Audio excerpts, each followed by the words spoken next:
You will have noticed that the writers of the Learning Guide use the term learning organization frequently. It is clearly an important part of the National Education Department's new vision for schools and organizations. So I asked Nil, Mahanjana and Potterton to tell us what they understood by this term. A learning organization quite simply says that its own experience is an exceptional, valuable source of growth and development.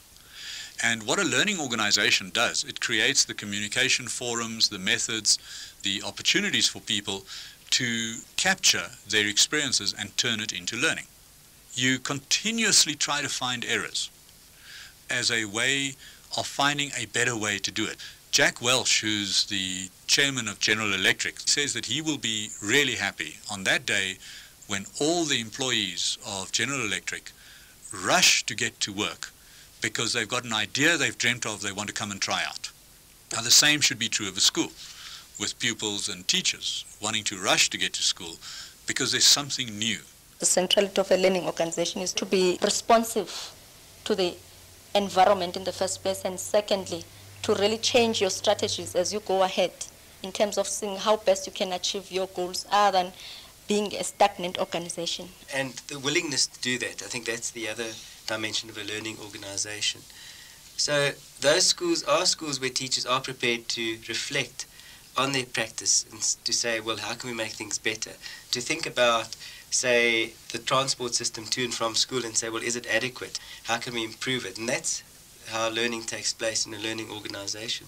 The other imperative of a learning organization is to revisit the leadership style or the management style and begin to say, how best can responsibility be shared of leading or managing that particular school, which then would facilitate the achievement of the goals which have been set. So in essence, really, it's more of the learning of the people within the organization, right from the top to the lower levels of the organization. Above all, I think for me, it's more of really to say you need to derive a sense of meaning in what is happening in a school environment. And to turn it into a rich environment where it's okay to make a mistake because that means you're going to be able to do it better next time around.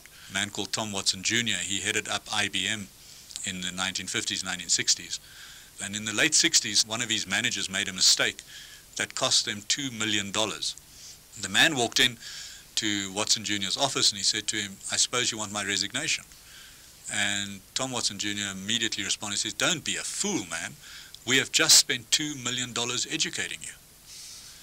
And perhaps if we can look at school as a process where teachers, colleagues in different departments, headmasters, scholars, more senior pupils, could start seeing that the school is a rich, rich environment of learning that has to be captured. Not learning only about the subjects, but more important about life. And then to slowly spread into the community. Get the local restaurateurs, get the local managers of petrol stations, get retired teachers, get managers from local companies to come and talk. If there's some pupils struggling in the class, use the brighter pupils to work with them. The brighter pupils are going to learn enormously helping somebody else, and the pupils that have been struggling are going to perhaps find answers which the teacher hasn't been able to transmit.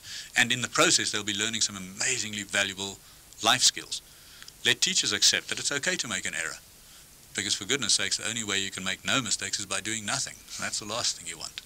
Well, you heard it yourself.